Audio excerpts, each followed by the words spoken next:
Assalamualaikum warahmatullahi wabarakatuh. Kami dari kelompok 9 akan memaparkan materi mengenai Pisces dengan superkelas Chondrichthyes dan Osteosteis. Ikan adalah anggota vertebrata yang hidup di air dan bernapas dengan insang. Ikan merupakan kelompok vertebrata yang paling beraneka ragam dengan jumlah spesies lebih dari 27.000 di seluruh dunia. Ciri umum Pisces diantaranya yaitu tubuh mereka terdiri dari kepala, badan, dan ekor. Tubuhnya ditutupi oleh kulit yang umumnya bersisik dan berlendir. Pisces bernapas dengan insang. Insang ini ditutupi oleh operculum atau tutup insang. Pisces bersifat poikilotherm atau berdarah dingin, yaitu suhu tubuh mereka dipengaruhi oleh suhu lingkungan.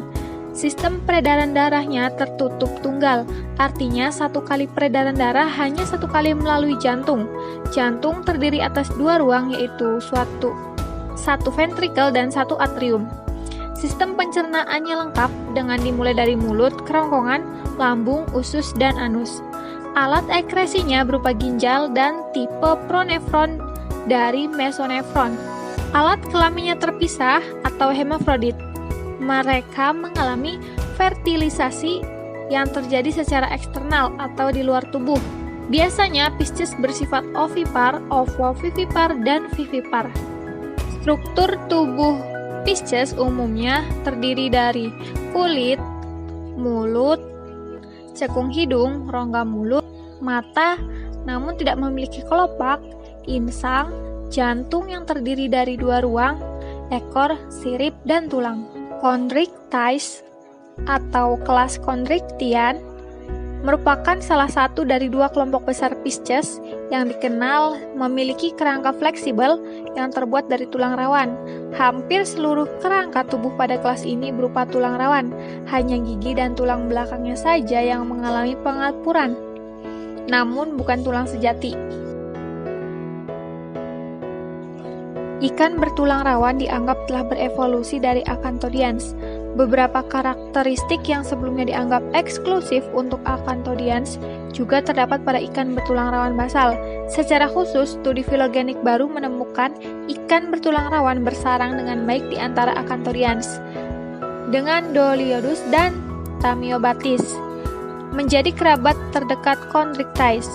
Studi terbaru membuktikan hal ini karena Doliodus memiliki mosaik sifat Chondrichtian dan Acanthodian. Fosil tegas awal ikan bertulang rawan pertama kali muncul dalam catatan fosil sekitar 430 juta tahun yang lalu. Ciri umum Chondrichtian ini antara lain, mereka merupakan ikan berahang, memiliki sirip yang berpasangan, memiliki lubang hidung sepasang, ada yang mempunyai sisik dan ada juga yang tidak. Rangka tubuhnya terbuat dari tulang rawan. Fertilisasinya terjadi di dalam tubuh secara ovipar atau ovovivipar. Celah insangnya ada 1 pasang, 5 pasang, dan 7 pasang. Mulut mereka terletak pada sisi ventral, tidak memiliki gelembung udara, dan letak celah insangnya lateral dan ventral. Chondrichtian ini dibagi ke dalam 2 subkelas, yaitu subkelas Elasmobranchi yang berisi hiu dan pari, dan yang kedua subkelas Holocephali yang mencakup chimeras. Yang pertama yaitu subkelas Elasmobranchi yang terdiri dari hiu dan pari. Ciri utama subkelas Elasmobranchi adalah mempunyai tipe sisik palakoid atau sebagian spesies tidak mempunyai sisik. Terdapat 5-7 lengkung insang yang terdapat pada sekat terpisah di sepanjang paring. Superordocellaci atau hiu paling awal diketahui berasal dari 420 juta tahun yang lalu. Hiu umumnya dapat ditemukan di semua lautan dan umumnya berada di kedalaman 2000 meter. Hiu dicirikan dengan kerangkanya yang berupa tulang rawan dan adanya 5-7 celah insang di sisi kepala dan sirip dada yang tidak menyatu dengan kepala. Bukti keberadaan hiu dimulai pada zaman Ordovisium, yaitu 450-420 juta tahun yang lalu. Namun saat itu yang ditemukan hanyalah sisik saja, sehingga para ahli mencurigai bahwa ini bukan sisik hiu, melainkan sisik Teledon agnatans. Sebagian besar fosil lainnya yang ditemukan yaitu berupa gigi dan biasanya ditemukan dalam jumlah yang banyak. Ciri umum dari ordo ini yaitu tulangnya tersusun atas tulang rawan, memiliki tulang belakang, memiliki rahang yang dapat digerakkan, memiliki anggota tubuh yang bergerak secara berpasangan. Biasanya mereka memiliki kulit keras dengan warna abu-abu kusam dan kasar, serta tidak memiliki gelembung renang. Ciri khusus yang ada pada ordo ini diantaranya yaitu jenis sisik mereka palakoid, yaitu sisik yang berasal dari tonjolan kulit dan teksturnya seperti duri halus. Terdapat kelenjar mukus, memiliki 2 sirip di kedua sisi tubuh bagian depan, memiliki sirip punggung yang berdiri tegak, mulut transversal, bentuk kepala meruncing, dan terakhir memiliki 5-7 celah insang. Berikut merupakan contoh spesies dari ordo Selaci atau hiu. Spesies ini bernama Carcharodon carcharias yang berasal dari subkelas Elasmobranchi ordo Lamniformes. Selanjutnya yaitu superordo Batoidea atau pari. Batoidea merupakan salah satu superordo ikan bertulang rawan. Mereka berkerabat dekat dengan hiu, termasuk ke dalam subkelas Elasmobranchi. Pari merupakan kelompok ikan bertulang rawan terbesar dengan lebih dari 600 spesies dalam 26 family. Ikan pari dibedakan dari bentuk tubuhnya yang rata, sirip dada yang membesar yang menyatu dengan kepala, dan celah insang yang ditempatkan di permukaan perutnya. Ciri umum mereka diantaranya bertubuh datar, bertulang rawan, celah insangnya terdapat di bawah sirip dada di bagian bawah, sirip dadanya berkembang menjadi seperti sayap datar yang lebar, mulutnya terletak di bagian bawah, memiliki 5 buah celah insang, tidak memiliki sirip anal, bernafas dengan mengambil air melalui spirakel. Sebagian besar spesies pari ini hidup di dasar laut, di berbagai wilayah geografis, terutama di perairan pesisir, meskipun beberapa hidup di perairan dalam hingga setidaknya 3.000 meter. Sebagian besar batoid memiliki sebaran kosmopolitan, lebih menyukai lingkungan laut tropis dan subtropis. Meskipun terdapat spesies beriklim sedang dan berair dingin, hanya sedikit spesies seperti pari manta yang hidup di laut lepas dan hanya sedikit yang hidup di air tawar. Contoh spesies dari superordo Batoidea diantaranya Manta alfredi atau pari manta yang berasal dari kelas Chondrichthyes superordo Batoidea dari ordo Rajiformes. Lanjut kepada subkelas Holocephali. Ciri utama subkelas ini yaitu mempunyai celah insang yang ditutupi oleh operculum, rahang memiliki lempeng-lempeng gigi, lubang hidungnya tunggal, tubuh tanpa sisik, mempunyai organ tambahan berupa clasper pada jantan atau Mixopterygium, memiliki gurat sisi yang merupakan lengkung terbuka. Kelompok ini memiliki insang sebanyak 4 pasang yang terletak pada sisi-sisi kepala tertutup oleh tutup insang. Dengan celah insang 1 pasang, tanpa sisik, tanpa spiraculum, tanpa kloaka, tapi anterior sirip dada tidak melekat pada tubuh. Chimaeras hidup di dasar laut beriklim sedang hingga kedalaman 2.600 meter. Mereka memiliki tubuh yang memanjang dan lembut, dengan kepala besar dan 1 lubang insang. Panjangnya mencapai 150 cm. Meskipun termasuk ekor panjang yang ditemukan di beberapa spesies, pada banyak spesies moncong ini dimodifikasi menjadi organ sensorik yang memanjang. Kerangka mereka terbuat dari tulang rawan, tidak memiliki sisik plasoid, dengan warna tubuh biasanya hitam hingga abu-abu kecoklatan. Contoh spesiesnya yaitu Hydrolagus cholei yang berasal dari ordo Chimaeriformes. Berikut merupakan morfologi dan anatomi umum dari superkelas Chondrichthyes. Tampak lateral, tampak ventral. Tipe gigi dari ikan Chondrichthyes ini yaitu terdapat pada gusi dan tidak menempel pada rahang secara langsung. Gigi pada Chondrichthyes ini bisa diganti setiap waktu. Tingkat pergantian gigi bervariasi, bisa antara 7-8 hari atau beberapa bulan. Bentuk gigi kontriktian ini dipengaruhi jenis makanan yang dikonsumsi. Ikan yang memakan krustasea memiliki gigi yang rata dan padat, sedangkan yang memakan ikan memiliki bentuk gigi seperti jarum yang berguna untuk mencengangkan. Rahang ikan hiu tidak melekat pada kranium. Permukaan rahang hiu dan lengkungan tulang insangnya membutuhkan penopang karena paparan berat fisik hiu. Bagian ini mengandung lapisan heksagonal piring kecil yang disebut tesserae. Bentuk ekor hiu dipengaruhi oleh lingkungan, sehingga bentuk ekornya bervariasi. Ekor hiu berfungsi untuk mendorong saat mereka berenang. Terdapat pula sirip ekor heteroserkal yang bagian punggungnya lebih besar dibandingkan dengan bagian ventral. Pada kepala ikan hiu terdapat reseptor medan elektromagnetik dan gerak mendeteksi kanal di kepala. Hiu menggunakan fungsi tersebut. Hiu menggunakan sesuatu yang disebut ampullae of Lorenzini untuk mendeteksi medan elektromagnetik di mana semua makhluk hidup menghasilkannya. Hal ini membantu hiu, terutama hiu martil, dalam mencari mangsa. Berikut anatomi dari ikan hiu. Otot dari ikan hiu ini berfungsi menghasilkan undulasi lateral batang tubuh dan ekor yang dibutuhkan untuk berenang. Pada otot yang lebih terspesialisasi akan mengatur sirip yang berpasangan. Fungsi otot pada ikan hiu diantaranya yaitu untuk menggunakan mata, membuka dan menutup mulut, membuka dan menutup insang, mengarahkan sirip ke atas atau ke samping, serta untuk melawan arus. Kontriktian ini memiliki sistem pencernaan mulai dari mulut, faring, oesophagus, lambung, dan usus yang bermuara di anus. Kemudian terdapat pula usus yang berhubungan langsung dengan kloaka dan juga anus. Pada ikan bertulang rawan tidak terdapat tutup insang.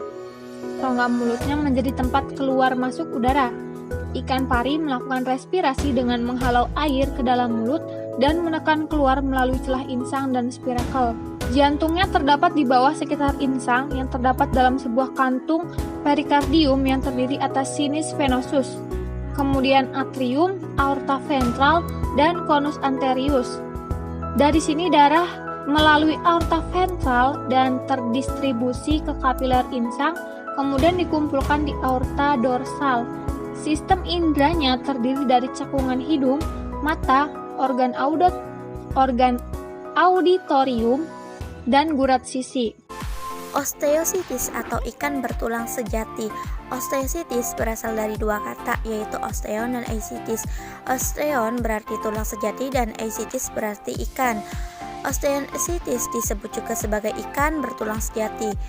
Merupakan ikan yang endoskeletonnya dari tulang sejati. Ikan golongan ini umumnya memiliki sisik sebagai eksoskeleton, ekstremitasnya berupa sirip. Osteositis memiliki kurang lebih 29.000 jenis. Fosil osteositis pertama diketahui muncul pada periode Silurian dan mengalami perkembangan di periode Devonian bawah dan tengah yang telah memiliki bentuk yang beragam dengan sirip yang berdaging atau berduri. Ciri-ciri umum osteositis: hidup di air tawar maupun air laut, tubuh bersikleton tulang yang keras, bentuk tubuh bermacam-macam, tapi sebagian besar berbentuk gendong pipi, tubuh terdiri atas kepala, badan, dan ekor, integumen banyak mengandung glandula mukosa, dan tertutup oleh sisik, squama, umumnya memiliki sisik. Mulut terletak di ujung dan bergigi rahang, tumbuh dengan baik dan bersendi pada tulang tempurung kepala. Celah insang dilindungi oleh penutup insang disebut operculum atau penutup insang. Ekstremitas berupa pinnae atau sirip memiliki gurat sisi linea literalis, yaitu saluran yang di dalamnya terdapat sensoris yang peka terhadap getaran dan gelombang arus air, berfungsi untuk mengetahui perubahan tekanan air dan mendeteksi benda di sekitarnya. Respirasi umumnya dengan branchia atau insang. Jantung terdiri dari dua ruang, satu antrium dengan sintrum venosus dan satu ventricle dengan bulbus anterius. Poikilotherum atau berdarah dingin, suhu tubuh relatif dipengaruhi oleh suhu lingkungan, belum memiliki sentrum pengatur suhu tubuh, umumnya ovipar dan fertilisasi eksternal. Taksonomi: secara tradisional osteositis dianggap sebagai kelas yang dikenal dengan adanya gelembung renang. hanya 3 pasang lengkungan insang yang tersembunyi di balik operkulum bertulang dan kerangkanya yang didominasi tulang. Osteocytians dianggap parapiletik sehubungan dengan vertebrata darat karena nenek moyang dari semua Osteocytians diantaranya termasuk. Sementara subkelas terbesar Osteopterygi atau ikan bersirip pari bersifat monofiletik dengan masukannya subkelas Sarcopterygi yang lebih kecil. Osteocytias dianggap sebagai parapiletik. Hal ini menyebabkan klasifikasi kladistik saat ini membagi Osteocytes menjadi 2 kelas. Di bawah skema ini, Osteocytes bersifat monofiletik karena termasuk tetrapoda yang menjadikannya sinonim dari clade Euteleostomi.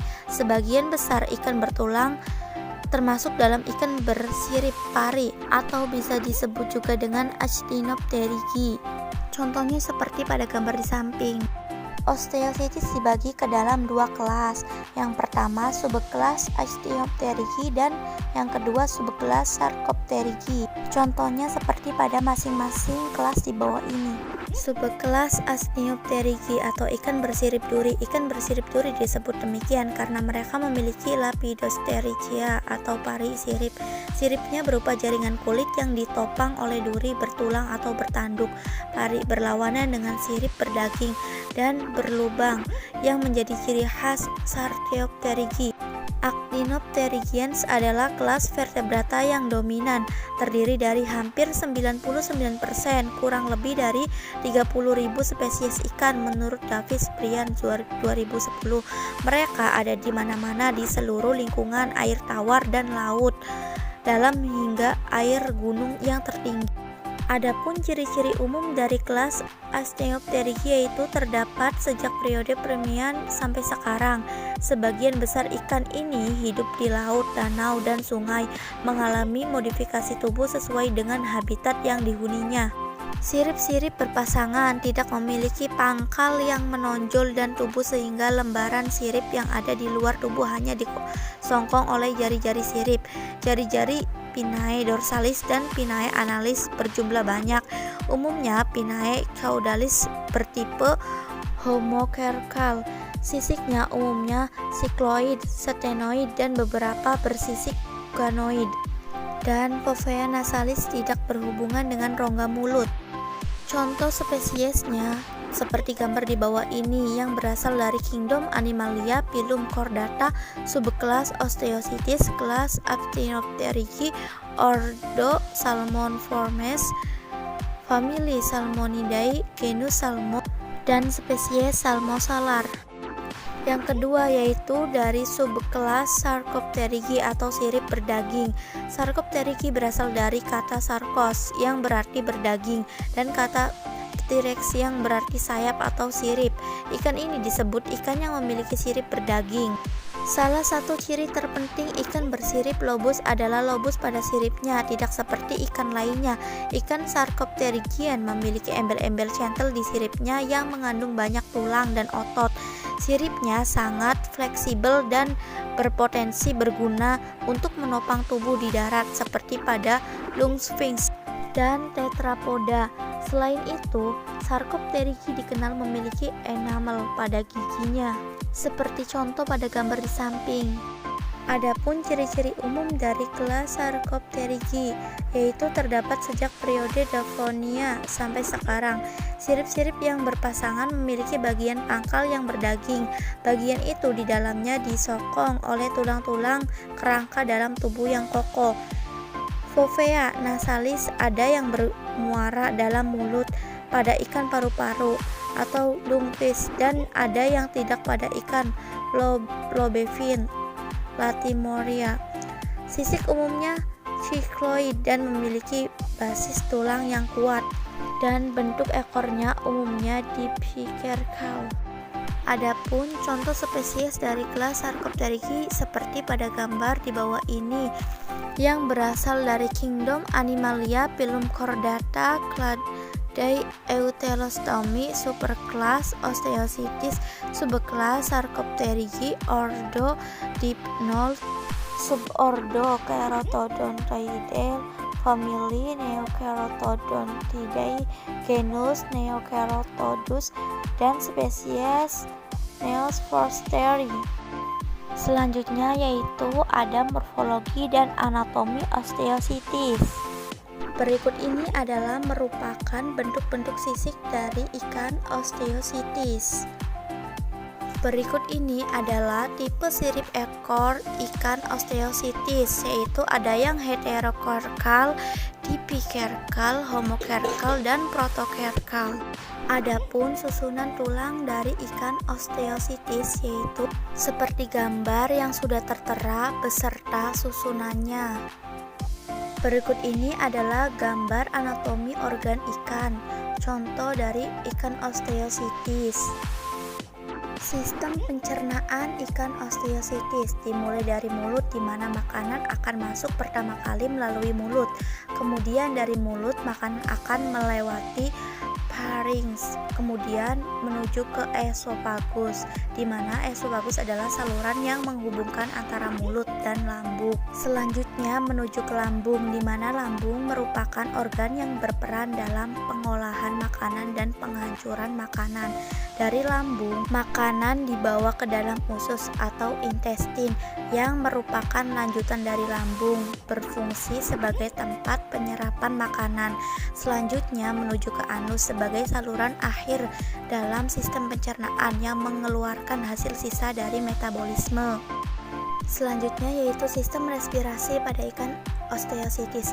Pernafasan dilakukan oleh insan yang terdapat dalam 4 pasang kantung insan yang terletak sebelah menyebelah pharynx di bawah operculum. Tiap insang terdiri atas lembaran ganda filamen. Pada saat bernafas, operculum menutup dan melekat pada dinding tubuh. Selanjutnya, arcus branchialis mengembang ke arah lateral.